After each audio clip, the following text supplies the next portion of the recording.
following program is from NET.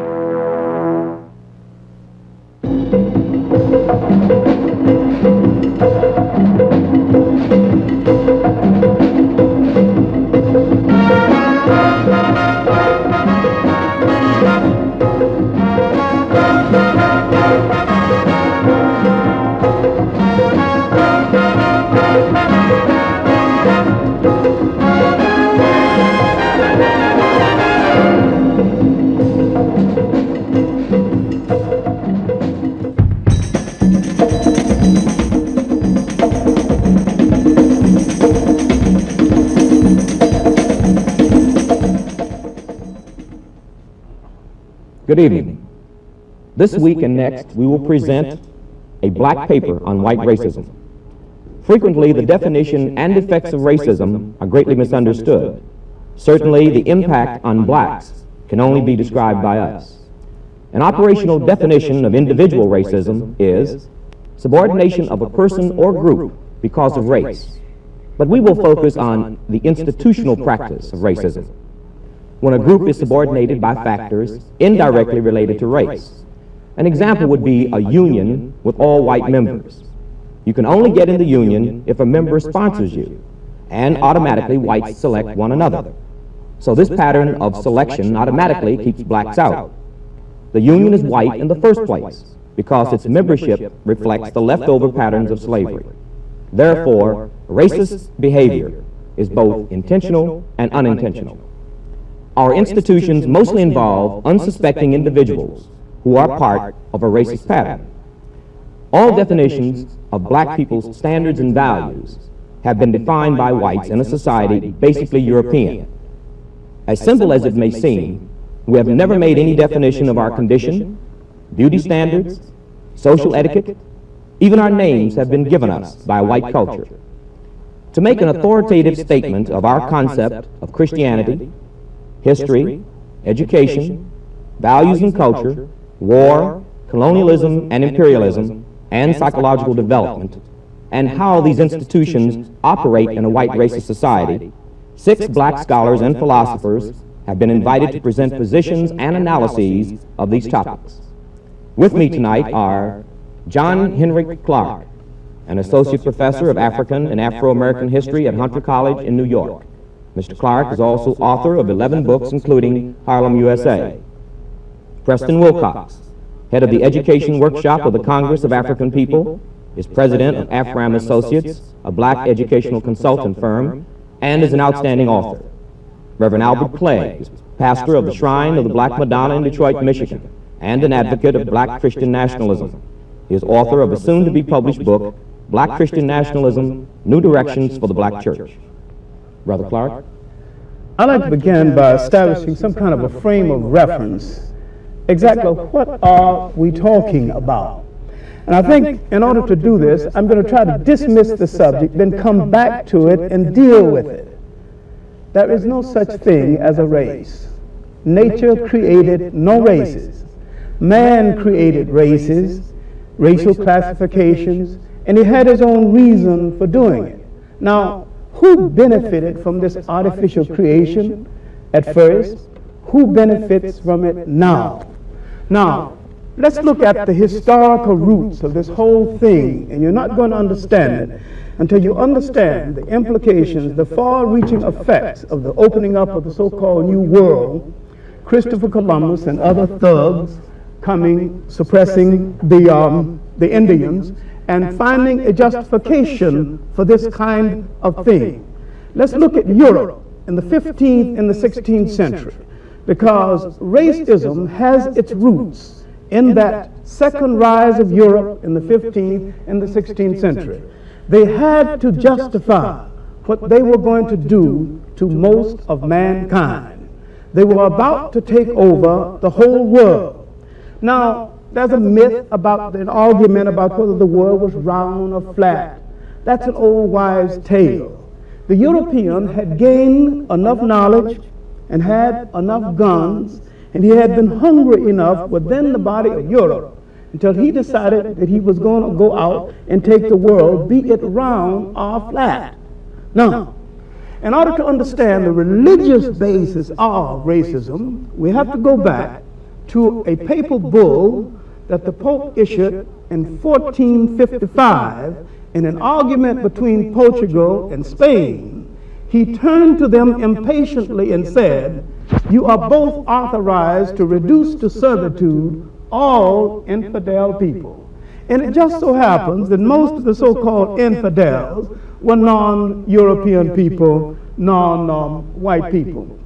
Europe not only had its basis for racism, it had its basis for the slave trade, and this same basis would be good in the colonial system that followed. Racism was created to justify the slave trade, to justify the colonial system, and to justify the utter ruthlessness that had to go into the making of modern capitalism. Brother Wilcox? Let me begin by suggesting that the clearest evidence of racism in education is the essential control over black education, both in so-called integrated settings and in segregated settings, by white people, many of whom are incapable of responding to the people they're educating as people, many of whom are incapable of understanding the culture and the history of the people they're educating, many of whom really do not see any kind of responsibility for involving these communities and managing their own education. The second kind of aspect is the ability of white communities to keep black people out of their communities and still yet exercise some influence over the education in black communities. That is, even when there's no blacks in the white community, whites are still having some kind of influence over the education in black communities. A third example is the way in which our schools are organized. Despite the fact that we know we live in a racist society, the schools continue to be organized as though racism does not exist. That is, there's been no real shift of power within the school, there's been no effective change in the content, there's been no forthright recognition of the politics involved in education. For instance, in New York City, about 55% of the students are black and Puerto Rican, yet we have one black and one Puerto Rican member on a school board of 5 people. So 3 white people are making decisions that affect 55% of people whom they may not be able to respect as people. Reverend Cleage? Well, I think the basic reason or symptom or proof for the racism of the Christian church is the simple fact that white people have pretended for so long that Jesus was white, and that they've had the necessity to interpret Jesus as being white, when essentially white Christianity is racially, is historically false and theologically absurd, and practically, in terms of its effect on black people, it's a debasing institution that enslaves black people. I think we have to understand, though, that we're not making moral judgments here. Any institution that exists in any society exists to serve the interests of the people who set it up. And Christianity began as a black man's religion. It's an African religion. We have to remember that Israel went into Egypt with 70 people, and after approximately 750 years came out with over 2 million people, and hordes of other slaves who came out and became also part of the emerging new nation of Israel. So Israel, the biblical Israel, was a black nation, an African nation that came out of Africa and kept constant ties with Africa. And so we have to remember then that Jesus was a black Messiah, not a white Messiah, and he comes out of the whole historical background of Africa, of African traditions, of African history, of African culture, the concept of communalism, the concept of a chosen people, the concept of kingdom of God on earth. All these things were out of African tradition, not out of the white man's tradition. And Jesus was essentially a revolutionary Messiah who was trying to lead a black people in a revolt, in a struggle and conflict with a white Gentile oppressor. So the whole church has to be viewed from the point of view of the white oppressor. The white oppressor has one kind of Christianity, has one kind of church. The black church has to become independent and go back to the historic African roots of Christianity, because the slave church that the white man set up for black people tends to continue the enslavement of black people. So the black church has to become again a revolutionary instrument in the hands of black people, controlled by black people, fighting as Jesus fought for the liberation of black people against white Gentile oppression. I'd like to continue from Reverend Cleage's point and deal briefly with image, because image is the paramount factor in keeping racism alive. Now, exactly when did the Christian church become white, in as much as Christ is described in early literature as being swarthy and having hair like sheep's wool, and that's surely not a Caucasian's hair. The first image of the church, the first image of the Madonna was the Black Madonnas, and these Black Madonnas were very prevalent in the churches of Europe. Up until the 16th and the 17th century, there was no white Madonnas in the churches of Europe. And some of the churches of Europe to this very day have Black Madonnas. All right. At what point did Christianity become all white? And at what point did Christ become a blonde, blue-eyed person that hangs in your churches, and with a haircut and a uniform, he'd probably be a good Nazi? All right. One thing the Jews seem to have forgotten is that the picture of Christ, as in present-day literature, is an insult to them, because there's nothing particularly Jewish about him, physically or otherwise. All right. Now, another thing we're going to have to look at seriously is that when the Europeans projected themselves out into the broader world, they not only colonized most of mankind, they colonized the teaching of history itself. And gradually, so many things black became white. I'd like to just say one word about when did Christianity become white. The process by which Christianity became gradually to be interpreted as being white began at a very early point with Apostle Paul, who wrote the epistles of the New Testament, and who was, even at that time, with black Israel and black Jews, an Uncle Tom Jew.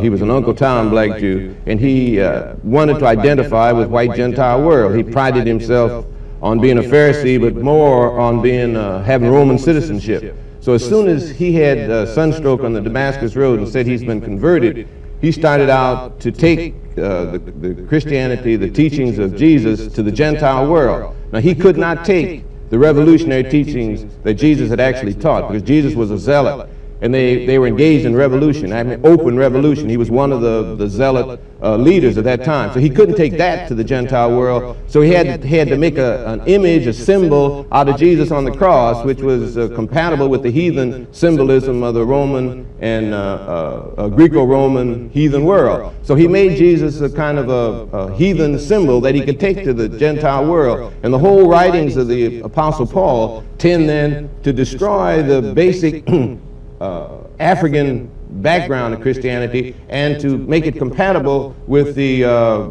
Greco-Roman heathen world. So it began there, but the actual identification of Christianity as being a white religion didn't really take place until the 14th, 15th, 16th centuries, when the pictures were being painted and paid for by the Catholic Church. At that point, white people had decided to declare black people inferior. And so the whole concept of Jesus being black, or the Madonna being black, was unacceptable to white people at all. A whole new type of slavery was beginning to emerge. The old type of slavery in Egypt, Joseph was a slave who rose to be second only to Pharaoh. A whole different concept of slavery. You were a slave only in the terms that your labor was taken. But gradually the white man declared that anyone who was non-white, who was enslaved, was declared to be inferior, therefore had a whole different kind of existence. So the whole gradual thing was a part of the slavery process that Dr. Clarke mentioned, a part of the betrayal of the Apostle Paul, and a part of the fall of Jerusalem and the fort, and when Jews were scattered all over the world. We have to remember one thing I think is very important, that the white Jews that we see today have no bloodline connection with the Jews of the biblical period. They were converted to Judaism in Europe and in Russia. They were converted and have no bloodline connection with the black Jews who make up the biblical Israel that the Bible writes about and of which Jesus was a part. Well, what happened to the black Jews? The black Jews are still in existence. There are black Jews in America, there are black Jews all over Africa, there are black Jews in Palestine, there are black Jews everywhere. Diane's daughter complained not more than 2 years ago that black Jews had moved on either side of her house, and therefore her property had depreciated in Palestine. black Jews had depreciated her property. Jews had moved directly from Palestine to India, and the community celebrated its 1900th anniversary or something, and they had white Jews who had emigrated from Europe and black Jews who had originally come from Jerusalem at the fall of Jerusalem, had an uninterrupted straight line of connection from the fall of Jerusalem to India. All over the world there are black Jews, but the Zionist Jews who had been converted to Judaism have taken over the control of the definition of what Judaism is, as white people do with anything. If they come into it, they take it over and define what it is, as you stated in your introductory statement. So we have to remember that white Jews, when you see them on the street, are not the Jews of the biblical period, and that sometimes confuses black people who ought to be black Christian nationalists. See, one of the things I'm hearing from both of the brothers is that not only have whites tried to deceive blacks about the realities, but they in effect, deceived each other about the realities. That is, I'm sitting here thinking about the institutions in this society, all of which are racist, you know, which whites created and which whites have used in order to advance themselves, but never at any point stopping and recognizing, for instance, that the prisons have nothing to do with rehabilitation, or that the courts, in most cases, really have nothing to do with justice. What about schools? What Specifically is a racist pattern, in your opinion, as far as the educational process or the schools is concerned? Well, I would say that the overwhelming educational process that is racist is a tendency to educate people against their own interests. That is, to educate black kids to hate themselves, to educate blacks to feel alienated from their own people, to educate blacks to become advocates for the mainstream against their own community. Well, how is that done, specifically? Well, I would say that, you know, the traditional educational process is, number one, the concealing of the truth about history, the educating of black students away from the problems of their own community. For instance, very few black students on college campuses are enabled to use their minds to work on the problems that bedevil the black community, like sickle cell anemia, or the housing problems, the drug problems that are imposed on the black community by the outside. Very few black students on white campuses or any campus are spending their energies and their minds on trying to find solutions to those problems.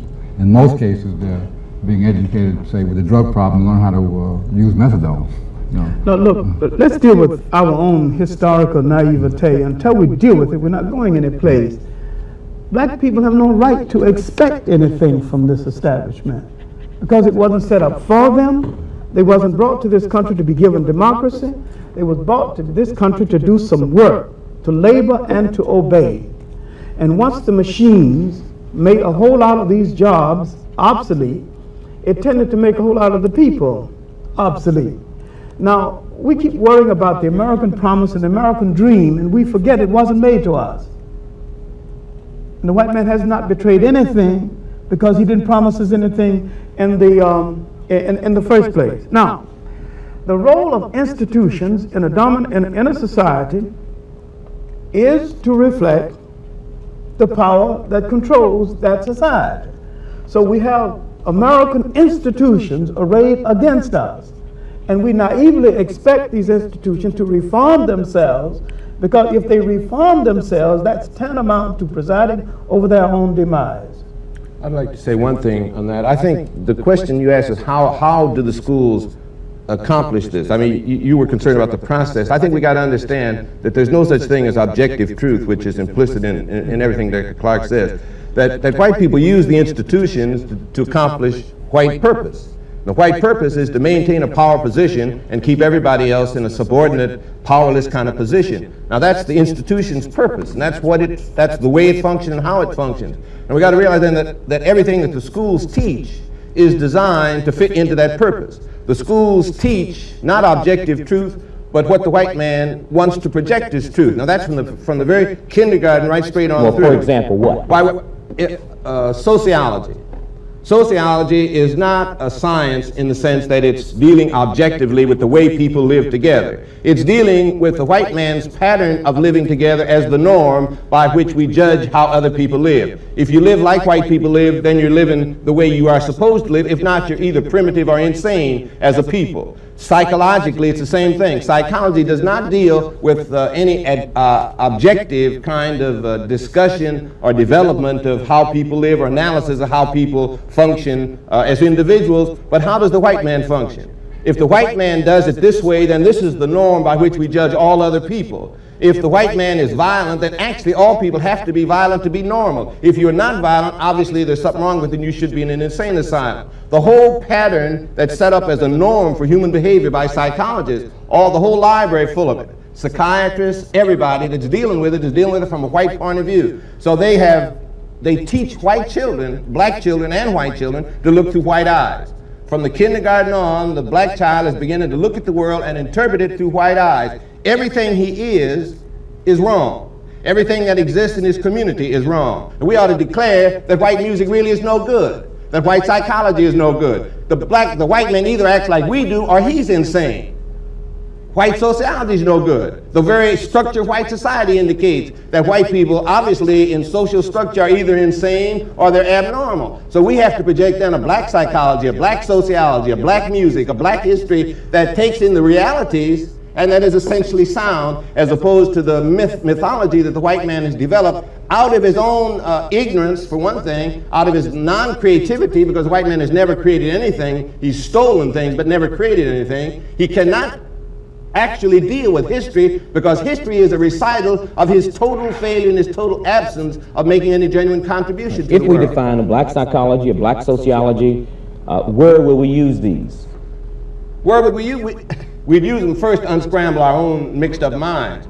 If we could understand that black psychology is the psychology that the black man has to have if he's going to escape from powerlessness in a white man's world. Now, the struggle is a struggle between black people for power and white people to keep power. Now, all we're dealing with is a power struggle. Every institution that the white man has, he uses in this power struggle. There's nothing wrong with that, nothing immoral about it. Any people would do that. When we get on top, we're going to do exactly the same thing. We're going to use every institution to perpetuate black power. And the white man's going to have to fight up from the bottom again for another, 100 million years trying to get back to a position of power. There's nothing wrong with fighting for power, but the thing that's wrong is for powerless people to accept their powerlessness and to accept the definition by which they are maintained powerless and to accept the institutions which perpetuate their powerlessness. So that's why I think the black church has to become a power base for black people in changing this total institutional conception structure that black people are living in. We've got to use it as a base to spin off all the institutions that black people need that come from a black perspective, a black orientation, and are concerned with black power as opposed to white power. Let's go back to this value, and I think I don't think we've gone over it too well. We need to look at what kind of societies did black people come out of? What happened before this interference? Now, we came out of basic pluralistic societies, but we came out of sharing societies where nobody was very rich and nobody at all was poor. Now, an African in this society would no more kill a deer and say, "This is mine," than he would fly, because he didn't think that way. He thought of all property as belonging to the total community. Now, we were brought into a society as slaves just at the time the concept of private property and capitalism was getting well underway with the backing of the church. Now, there is a clash between the values of, the best values of the society we came out of and the society that enslaved us. And too many of us are tied up with these values, the sacredness of private property. What is so sacred about private property? What is so sacred about one man taking upon himself more than he could use in a lifetime while people walking by this mountain of wealth starving? Nothing particularly sacred about this. And these things did not exist in these old societies until these old societies began to have internal differences, and the European came in, and the African naively permitted him to arbitrate an African family dispute until we understand that up on sight, the African invited the European for dinner. That's the first thing he did. The Indian invited the European for dinner. The Polynesians invited the European for dinner. Now, if you invite people for dinner, first place, you've got plenty dinner, and you have a society that is traditionally hospitable to strangers. The Indians invited Christopher Columbus for dinner, the first thing they did. All right. Now let's look at what was happening inside of Christopher Columbus's mind and we can go to his own diary for this. He said, I wonder why they're so friendly. They'll be easier to conquer than I thought they would be. I wonder why they're bringing such small amounts of gold. I wonder where the mines are. His intentions were not good. It wasn't good then. The intentions are not good now. And the black man is still hung up with this dinner invitation, this kindness, with the thought that if you treat a person humanely, that he will act humanely toward you. Black people have not seen white people at all. That is why they can't deal with them. I want to say one. I think we have to be careful, black people. We too much tied up in this what's good and what's bad. I think what we need to begin to look at is what's real. Now, I don't care whether it's good or bad. I just care whether it works, whether it doesn't work, whether it helps black people or doesn't help black people. White people are individualistic. White people are materialistic. And I think Dr. Clarke is absolutely correct in the definition of black civilization, African civilization. Communalistic, whole concept is different. But the white man's individualism and materialism stems from the fact that he comes out of a situation, a place where you could hardly live. You know, the barren land where you could hardly grow, no resources, where they had to fight each other just to keep alive, and where each person had to try to steal all he could to keep somebody else from getting it so he could stay alive. Now that builds individualism and materialism. Now he didn't have much in the way of materialism, but he had the need, the desire, so he built ships, he built guns, everything in order to take something from somebody else. Now you got to realize that the black man came up in a wholly different kind of environment, where there was everything that a person needed. They didn't have to cheat and lie and steal to get enough to eat. Enough to eat was everywhere. Nobody had to take from somebody else. All the resources of the world were right there in the ground. They had everything. They didn't need to build ships and go conquer someplace else. If Africans built a ship, where would they go? Any place they went was worse than where they were. But the white man could build a ship and go any place, because any place he went was better than where he was. Anything that he could take was better than what he already had. So we're dealing with the cultures of two people that stem from the kind of situation in which they live. Black people today are trying to be individualistic and materialistic because we are now in a slave culture. The white man has dominated us so completely, we try to accept his values. What we've got to do is reject his values, go back and accept the old values that come from Africa, our own historic black values, and have a black value system that we put in opposition to the white man's materialism and individualism. Thank you very much, gentlemen. This week we have presented a black paper on white racism, part 1. We have discussed education, history, and Christianity, and how these institutions in a racist pattern affect the lives and mentality of black people. Next week we will present part 2. We will deal next week with values and culture, war, colonialism and imperialism, and personality development or psychology.